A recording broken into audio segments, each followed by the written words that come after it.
جنت میں مسجد وہ اللہ کو یاد تھی اس کی تھی. اللہ کو معلوم ہے کہ آپ نے کون سا کام کیا ہے، لیکن ہو اللہ کے لیے. محمد صلی اللہ علیہ وسلم نے بتایا کہ 3 لوگ ایک مرتبہ ایک غار میں پھنسے اور پتھر آ کے غار کے منہ پہ لگ گیا. غار کا منہ بند اور ان کی سانسیں بند، دھڑکنیں بند ہونے والی ہے. جب یہاں موت آ جائے گی، بچوں کا خیال، بیوی کا تصور اور موت کا ڈر، لہذا سب نے کہا کہ کیا ہو. اللہ تبارک و تعالیٰ سے الگ الگ دعا مانگی تینوں نے.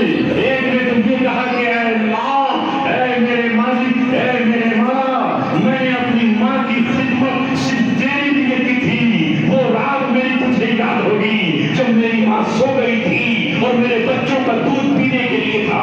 بچے رو رہے تھے لیکن میں نے بچوں سے کہا تم روز روز مر بھی جاؤ گے تو میں دودھ تمہیں نہیں دوں گا جب تک اپنی ماں کو کٹورا پیش نہیں کر دیتا. رات کے وقت تہجد میں ماں کی آنکھ کھلی